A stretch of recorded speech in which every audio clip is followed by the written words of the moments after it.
अच्छा सर, कुछ पॉइंट्स और भी हैं जिस पे मैं चाह रही थी आपका कमेंट। सर एक तो ये बताएं कि उस्मान डार साहब का कल इंटरव्यू चला, उसके बाद एक अजीब अफरा तफरी फैल गई, ना सिर्फ टीवी पर बल्कि सोशल मीडिया पर भी।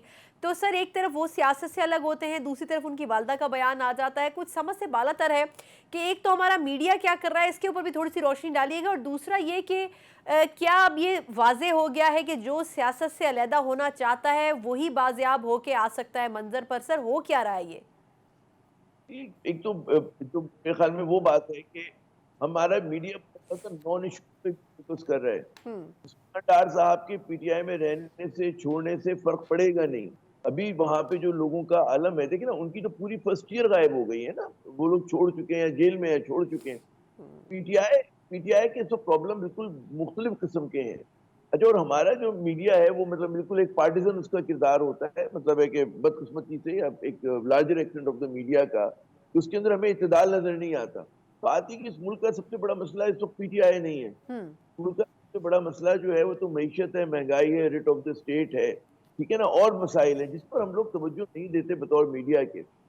यकीनन मतलब है कि आप ये कहेंगे कि जी उस्मान डार ने जो इल्जाम लगाते थे, डालते तहकीक करते और आप पे बैठ के फैसले नहीं करते। अगर उनमें सच्चाई है तो कार्रवाई होनी चाहिए। लेकिन हम साथ साथ बतौर सहाफी ये कहते हैं कि जनाब, जहां पर क्या है कि आप एहतसाब का घेरा तंग कर रहे हैं और एक घड़ी के ऊपर जो है वो पीटीआई के साबिक चेयरमैन जो है वो जेल में है, तो जिन्होंने बड़ी बड़ी करप्शन की, और मतलब है हाईजैकिंग का केस जो मुशर्रफ साहब के खिलाफ था वो छोटा केस नहीं था, हम्म। बहुत बड़ा केस था। तो मुशर्रफ साहब के उन्होंने जहाज नहीं उतरने दिया था, इंडिया की बात हो रही थी, मुशर्रफ इन्होंने नवाज शरीफ साहब ने, वो केस क्या हो गया? तो बात ये होती, ठीक है माफीनामा मिल गया, बात ये होती है कि आप जो है एक तवाजुन लेकर आते हैं।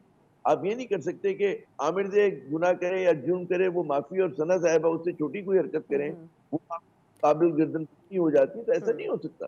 आप, कानून अंधा होता है, कानून इंसाफ पे फैसले करते हैं, सबके लिए करे। नवाज शरीफ साहब के लिए स्पेशल हमदर्दाना जो एक उनको असल और बड़े वाले लाडले बने हुए सबको, कि हम्म। हर बार मतलब फंसाते हैं, मुल्क को नुकसान करते हैं, मीशत का नुकसान करते हैं, और उनको छूट मिल जाती है। क्यों? हम्म। लोग ये सवाल करते हैं कि इस मुल्क में ऐसी पार्टी कैसे आ सकती है जो सिर्फ, जिसकी रूट्स एक सूबे के अंदर हो। हम्म। जो चारों सूबों या हमारे जितने तिहाइयां वो है, कश्मीर हुआ, गिलगित बल्तिस्तान हुआ, ठीक है ना, सिंध, पंजाब, मतलब बलूचिस्तान, केपी, पंजाब, सारे सूबों में किसी कौमी पार्टी की जड़ें होंगी तो आनी चाहिए। वो हम्म। पाकिस्तान के लिए जरूरी है। नवाज शरीफ साहब को तो सब सेंट्रल पंजाब मुश्किल का सामना है। तो मैं नहीं समझता कि आप, ठीक है, मुसलत आप हो जाए नवाज शरीफ साहब, लेकिन मामला चलेगा नहीं। पाकिस्तान को इस्तेकाम है, वो गैर मुतनाज़ा ईमानदार जो है क़यादत ला सकती है। ठीक। अच्छा, ईमानदार होना बहुत लेकिन जरूरी है। माज़रत आपकी बात काट रही हूँ जैसा। अच्छा सर ये भी बताइएगा कि अब एक सवाल ये भी है कि क्योंकि इनकी जो जो हमारे लीडरान हैं इनके ऊपर तो सवाल उठते हैं कि किस तरह किसको अकोमोडेट किया जा रहा है, लेकिन सर कुछ जमातों के ऊपर ये भी इल्ज़ाम इस वक्त लग रहा है कि वो इंतखाबात में जाना भी नहीं चाहती हैं। अब JUIF का जो बयान है एक से ज़ायद मरतबा कि जी या तो फरवरी में इंतखाबात करवा लें या नवंबर में करवा लें, इसके ऊपर पीपल्स पार्टी ने भी रिजर्वेशन शो की हैं, नून लीग भी पहले करती रही है। तो क्या वाकई कुछ जमातें इस वक्त इंतखाबात नहीं चाहती हैं या सारी ही नहीं चाहती हैं जो कि PDM के अंदर थी? वजह क्या है कि जनवरी में इससे पहले भी तो इलेक्शन होते रहे हैं, फिर इस मरतबा क्या तब्दीली है?